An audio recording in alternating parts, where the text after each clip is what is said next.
इस समय पे जो आप फर्टिलाइज़र देख रहे हैं दोस्तों, करीब मैं 1 से 1.5 महीने में अपने फ्लावर प्लांटों में इस फर्टिलाइज़र का प्रयोग ज़रूर करती हूँ। और मैं आपको प्लांट भी दिखाऊंगी कि मेरे प्लांटों में कितनी अच्छी फ्लावरिंग हो रही है। जी हाँ दोस्तों, मैं आपसे बात करने जा रही हूँ हिबिस्कस प्लांट के बारे में। अगर आपके प्लांट में इक्का दुक्का फूल ही आते हैं और प्लांट की जो पत्तियाँ वो पीली पड़ जाती हैं, कलियाँ पीली पड़ जाती हैं दोस्तों, और ग्रोथ नहीं होती है, तो आप इस फर्टिलाइज़र का प्रयोग कर सकते हैं। ये फर्टिलाइज़र किस तरह से तैयार किया जाता है वो मैं भी आपको लास्ट में बताऊंगी। इस समय आप प्लांट देख सकते हैं, ये मेरा हिबिस्कस का प्लांट है और इसमें लगातार दोस्तों फ्लावरिंग होती है। हालांकि मानसून के मौसम में हिबिस्कस में बहुत अच्छी फ्लावरिंग होती है, लेकिन ये एक परमानेंट प्लांट होता है, इसमें फूल आते ही रहते हैं। तो दोस्तों आप देख सकते हैं प्लांट की ग्रीनरी देखिए, कितना हरा भरा प्लांट है। आपको एक भी पत्तियाँ इसमें पीली नहीं मिलेगी। आप फ्लावरिंग भी देख सकते हैं, कितने बड़े साइज के इसमें फूल आ रहे हैं। साथ में आप कलियां देखिए, ढेरों इसमें कलियां बन रही, इतनी कलियां हैं कि दोस्तों आप गिन भी नहीं सकते हैं। सबसे ज़्यादा सवाल पूछे जाते हैं दोस्तों, वो होते हैं कि प्लांट की ग्रोथ अच्छी नहीं हो रही है या प्लांट की पत्तियां पीली होकर गिर रही हैं। तो चलिए दोस्तों, आज आपको बताते हैं कि प्लांट को किस तरह से लगाना चाहिए और किस तरह की मिट्टी में लगाना चाहिए। आप देख सकते हैं ये मेरा 12 साल पुराना प्लांट है और इसको मैंने एक प्यारा सा बोनसाई लुक दिया है। और इसकी जड़ें देखिए आप, कितनी हैवी हैवी जड़ें, इसकी कितनी मोटी स्टम्प है। इसको मैंने 15 इंच के गमले में ग्रो किया है दोस्तों। और बड़े प्लांटों को किस तरह से रिपोर्टिंग की जाती है, इनकी रूट प्रूनिंग किस तरह से की जाती है, अगर वो वीडियो आपको देखना है तो मैं उसका लिंक आई बटन में डाल दूंगी, आप वहाँ से वो वीडियो देख सकते हैं। से जब भी प्लांट खरीदें तो इस बात का ध्यान रखें कि प्लांट मैच्योर होना चाहिए, थोड़े से बड़े साइज का होना चाहिए, साथ में उसमें कलियां हैं तो बहुत अच्छी बात है। प्लांट में किसी तरह के कीट नहीं लगे होने चाहिए और जो उसकी पत्तियां वो हरी भरी होनी चाहिए। पॉटिंग सॉइल किस तरह से बनाना है चलिए दोस्तों बताते हैं, क्योंकि इस प्लांट को नमी काफ़ी पसंद है, तो इसके में कोकोपीट का प्रयोग ज़रूर करें। तो इसके लिए मैंने लिए 60% बालू मिट्टी, यानी कि इसमें 20% पहले से मिट्टी में बालू मिक्स है। और मैंने लिया है 20% खाद, ये मैंने काऊ डंग कंपोस्ट लिया है। और 20% दोस्तों मैंने इसमें कोकोपीट लिया है। 1 मुट्ठी के करीब मैंने इसमें नीम खली मिलाई है। तो ये हमारी एक बहुत बढ़िया वेल डन मिट्टी तैयार हो चुकी है। तो इसमें आप कोई भी फ्लावर प्लांट लगा सकते हैं। चलिए दोस्तों, आप खोल लेते हैं, इसकी पॉली बैग हटा देते हैं पौधे की। और ध्यान रखें कि जो मिट्टी इसमें से, जैसे लाल मिट्टी में अगर पौधा लगा हुआ है तो इस मिट्टी को आपको फेंकना नहीं है, आपको ऊपर से इसकी हल्की हल्की मिट्टी हटानी है। बहुत ज़्यादा मिट्टी ना हटाएं कि उसकी जड़ें दिखने लगें या फिर जड़ें खुल जाएं। तो इस तरह से मैंने देखिए ऊपर से मिट्टी हटा दी, जड़ें पूरी तरह से बंद हैं। तो ये मिट्टी भी हमको इसी मिट्टी में मिक्स करनी है। लाल मिट्टी में काफ़ी अच्छी मात्रा में आयरन होता है दोस्तों, तो इसको फेंकें नहीं, इसी मिट्टी में इसको मिक्स कर दें। ये मैंने 12 इंच का गमला लिया है, इसका ड्रेनेज होल मैंने कवर कर दिया टिकरी रखकर, और करीब 40% तक मैंने मिट्टी भर दी है। चलिए पौधे को रखकर देख लेते हैं। और ध्यान रखें कि ऊपर से करीब 1 से 1.5 इंच तक गमला खाली होना चाहिए, क्योंकि जब भी आप पानी दें तो भरकर पानी दें। पौधा लगाने के बाद अच्छी तरह से मिट्टी को नीचे की तरफ दोस्तों प्रेस करना है, ताकि मिट्टी में किसी भी प्रकार के एयर बबल्स ना रहे। और ऊपर से आप देख सकते हैं मैंने करीब 1 इंच तक गमला खाली रखा हुआ है। तो अब डाल देते हैं पानी। पानी डालने के बाद दोस्तों आपको इस प्लांट को ऐसी जगह पे रखना है जहाँ पे मॉर्निंग की, सुबह की धूप मिले 1-2 घंटे की। इसके बाद 2 से 3 दिन बाद आप प्लांट को फुल सनलाइट में रख दें।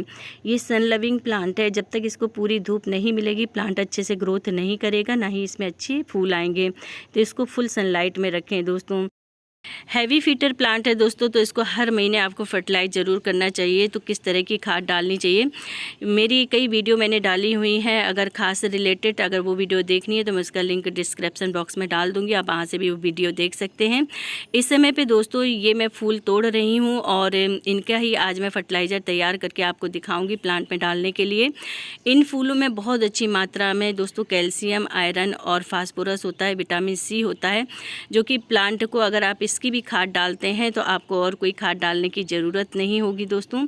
तो इस तरह से आपके घर में कोई भी फ्लावर प्लांट हो, ज़रूरी नहीं कि वो हिबिस्कस के ही हों, कोई भी फ्लावर प्लांट हो, तो आप उनके फूलों को इकट्ठा कर लें और उससे ये खाद तैयार कर सकते हैं। तो चलिए दोस्तों, ये मैंने करीब फूल ले लिए हैं और मैंने 3 से 4 लीटर पानी लिया हुआ है।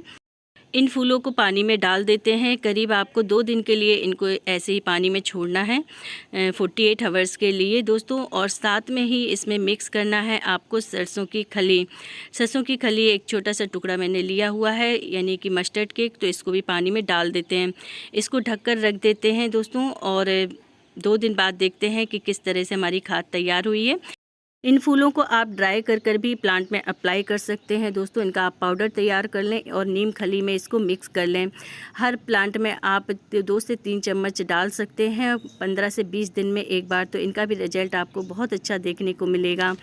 चलिए दोस्तों, अब हमारी खाद तैयार हो चुकी है। इसका बहुत अच्छी तरह से ये देख सकते हैं फॉर्मेटेशन हो चुका है, यानी कि ये पूरी तरह से तैयार है खाद। तो इसको मिक्स कर लेते हैं। मिक्स करने के बाद दोस्तों इसमें एक चीज़ और मिक्स करेंगे, वो है सीवीड फर्टिलाइज़र। तो ये ऑर्गेनिक फर्टिलाइज़र है दोस्तों, समुद्री घास और पौधे द्वारा ये तैयार किया जाता है। ये आपको लिक्विड फॉर्म में और पाउडर फॉर्म में दोनों तरह से मिल जाएगा नर्सरी में बहुत ही आसानी से। तो ये तो मेरा पसंदीदा फर्टिलाइज़र है दोस्तों। मैं ज़्यादातर प्लांटों में इसी का अप्लाई करती हूँ और इसमें बहुत अच्छी मात्रा में माइक्रो न्यूट्रिशन होते हैं जो कि प्लांट की सारी खाद की रिक्वायरमेंट को पूरा कर देते हैं। तो चलिए दोस्तों, ये हमारी खाद बनकर तैयार है। तो जितनी खाद थी उतना ही मैंने इसमें पानी मिक्स किया हुआ है।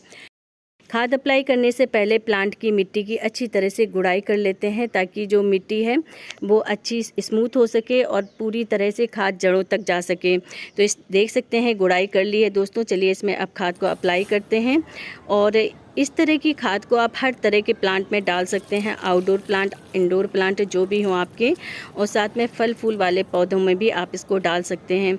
इसका रिजल्ट आपको 1 वीक के अंदर ही दोस्तों देखने को मिलेगा। फूलों का साइज़ बड़ा होगा, पौधे की ग्रोथ बहुत अच्छी होगी, पत्तियां हैं जो हरी भरी रहेंगी, पीली नहीं पड़ेंगी। हालांकि जो पौधे की पुरानी पत्तियां हो जाती हैं वो नेचुरल तरीके से पीली होती हैं दोस्तों, तो परेशान ना हो, उसकी जगह पे फिर नई पत्तियां आ जाती हैं। हिबिस्कस प्लांट एक हैवी फीटर प्लांट है दोस्तों, और अगर आप इससे ज़्यादा से ज़्यादा फूल लेना चाहते हैं तो इस प्लांट को आप घना यानी कि बुशी बनाएं। तो वो किस तरह से बनाते हैं, तो इसकी समय समय पे आप साल में करीब 2 बार तक इसकी प्रूनिंग ज़रूर किया करें। आप हार्ड प्रूनिंग या लाइट प्रूनिंग कर सकते हैं दोस्तों। इससे क्या होता है कि बहुत सारी ब्रांचेस निकलती हैं तो फूलों की मात्रा भी बहुत ज़्यादा होती है।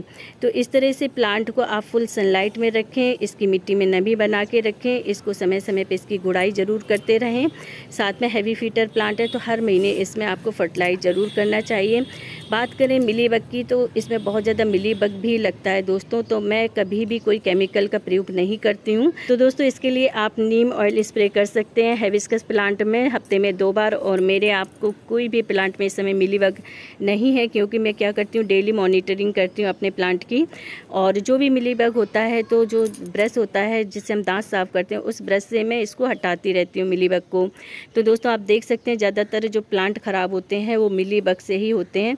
तो प्लांट की इस तरह से अगर आप केयर करते हैं तो आपके प्लांट में ढेरों फूल आएंगे, प्लांट की ग्रोथ बहुत अच्छी होगी। ये थी छोटी सी जानकारी जो कि आपके साथ शेयर की है दोस्तों। अगर पसंद आई हो तो मेरे चैनल को सब्सक्राइब ज़रूर कर लें, लाइक करें और शेयर करें। मिलते हैं नेक्स्ट वीडियो में नई जानकारी के साथ, तब तक वीडियो देखने के लिए बहुत बहुत धन्यवाद।